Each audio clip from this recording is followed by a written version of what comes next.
I mean, I did a full up show on dark game probably about 6 months ago, and like the dark triad side of things and how things can, like how guys can use like, you know, psychological manipulation tactics as a form of game.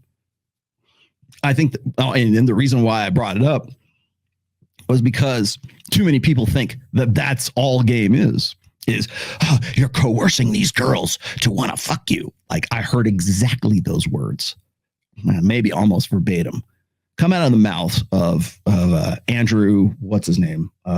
Andrew Schultz and Akash, or whatever. Like, they were appalled that Myron and Fresh were teaching young men how to coerce women into bed. I've not, if somebody can show me the link, I don't know what their take has been on the whole Andrew Tate thing right now, on Flagrant 2, but I guarantee you it's red meat. I can't imagine they haven't already hit on it. Maybe they have. I just haven't been paying attention to them since then. But I will tell you this, they tried to paint Myron and Fresh in the same light as what's happening with Andrew and Tristan right now. That's exactly what Abba and Preach did in August of 2021. Try to pin that on them. That's exactly what Ethan Klein and Hassan, and God knows why Myron would bring Hassan on any fucking show after that. But they're trying to pin sexual assault charges on both of them, and Chris Pogson on top of that. Why are you even entertaining this guy? Like, how is Hassan not your sworn enemy? I don't know. But again, that's what they were trying to pin. And there'll probably be another one. There'll probably be another scandal that they're going to do. They're going to try to pin something on Destiny. Yeah, well, who knows, right? I don't know what Destiny's take on, I don't really take Destiny's opinion or his understanding or whatever his spicy hot takes are. I don't take them seriously now. So that, there it is. Why? Okay, here's your okay. Why? If you're going to come up here and you're going to give me bullshit like this, I'll call you out. I watch the chat, by the way. I'm a one-man fucking show, and I will call your ass out. You can tell me why. Tell me why. No, you should. Well, thanks for the drive-by. Hold on. There's Bye, Felicia. Bye, Felicia. Tell me why. All right. So, love bombing. Future forecasting. Oh, and I'm just going to throw this in there because you can find this video on YouTube. Hell, I was in it. Torsha was in it as well.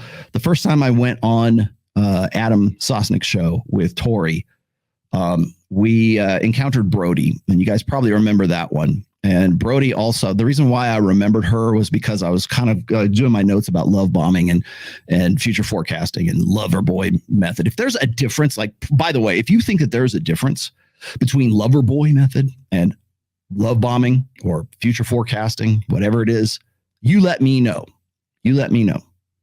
So we can have a look at it. Dude, again, asshat. Why do you want me to tell you how to feel? Why do you want me to, why is what I'm saying makes you think anything like that? Why? Oh, he's not like talking about the Matrix. He's not talking about all the them who are after him. No, I'm giving you the fucking facts. Those are the facts. But getting back to it, the show that I did with Torsha on, I think it was in May of 2021 or 2022, this year. We have Brody on there. Brody has been on Fresh and Fit on several occasions, and Brody actually used to date Tristan, and she was complaining about some guy, right? But she was talking about some guy, some nebulous guy on the show who had love bombed her. And I thought about that. And I was like, where have you heard that before?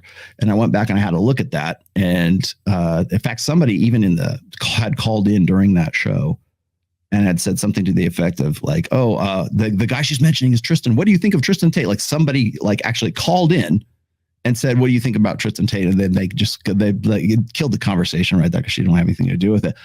But that was my first experience of hearing some chick talk about love bombing or future forecasting or whatever. I think we might even got into it for a little while. But again, she had a history with one of the Tates, and I don't know how that panned out or I don't know anything about that. So I'm just going to leave that as it is. But that's where I was thinking about, like, what is the what is the connection with the love bombing side of things? Because what I think happens is there's this want to believe that there's going to be a future, especially with high value guys. When we talk about how high value men should cheat, high value men should have a main and a side or whatever, or they should be polygamous. I don't know. They should spin plates, right? I would say if that's you, don't, do women the solid. Don't have a main. Just fucking spin plates. Do what you do, right? But I think what happens is we always talk about how, and Myron said this before in the past, is that we've gotten to the point where we have the global sexual marketplace versus the local sexual marketplace. If you want to learn about that, you can read about that in the third book. But the global sexual marketplace is inspiring the perception is inspiring this perception that women have more value than they do, and they are not they're going to hold out for they won't hold out for anything less than absolutely perfect. So when perfect comes around, when a guy who is the 4.5%er guys, the guys that they really want to get with, they meet that guy, whether it's through friends, whether it's through social, whatever, whether it's primarily probably through Tinder, when the Tinder swindler replies to you on Tinder and you're a woman and you see that he's got a private jet and he's got a Bugatti and he's got, he's wearing, Gucci or whatever, the very fashionably dressed. He looks like Richard Hart. He's got a lot of money. Clearly has a lot of money. That completes the fantasy. Oh, it could happen to me. God forbid that woman actually be looking to cheat on her husband or something like that, because that's going to really fuck things up. But let's just say, for sake of argument, single, looking for a high value guy who makes at least 58% more than she does, still looks good, is somewhat has a capacity for danger, has a capacity for violence, just like Jordan Peterson would like. Hey, what do you think weak men are dangerous, or strong men are dangerous? Well, you see what weak men do. That's the guy. That's the character. That's the dude that's on the cover of the romance novel. And here he is. Hey, it's Fabio. He's in my Tinder. Oh, son of a bitch, right? That guy suddenly comes into your. Then so what happens is women start building that narrative. Robert Greene's been writing about this. That was the second book. I think it was the early 2000s. Art of Seduction. Yes, play to people's fantasies. I mean, it's manipulative as fuck. But sometimes those fantasies aren't about the manipulation of the seducer. It's about the person being seduced because they want to believe that they're going to be the wife of a Mossad agent. They want to believe that they're going to be, live happily ever after on the French Riviera or Greece, Mykonos, right? They want to believe in that fantasy. So much so they'll take out 9 fucking loans to make that happen. And everybody else be damned. So when you're talking about love bombing and everything else, again, I'm not trying to say, it's all women's fault. It's not. It's the want for it. I think it's the lack of insight that women have about their own nature, because that would be judging. That'd be judging themselves. Oh, am I really like that? Yes, you fucking are. Again, it's a vulnerability. It's a weakness. It can be, learn every man's weakness, right? Or thumbnail or thumb screw.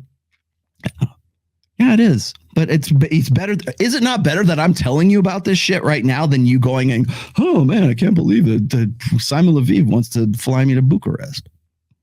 That's why I got pissed off, by the way, about that whole Tinder swindler thing. It was because here you have three women, and there's actually a whole lot more, but the 3 that were in the documentary, where were their parents? Where was dad? Well, one of them had a dad, but they blew him off. Where's the brother? Where's the uncle? Where's the the cousin? Where's the strong male influence that says, no, this is bullshit, and you are not getting on any fucking private plane. I don't care how much you think this guy's your fucking soulmate. No. Of course, if that happened, then there's no documentary. If there is no bad guy, nobody gets paid.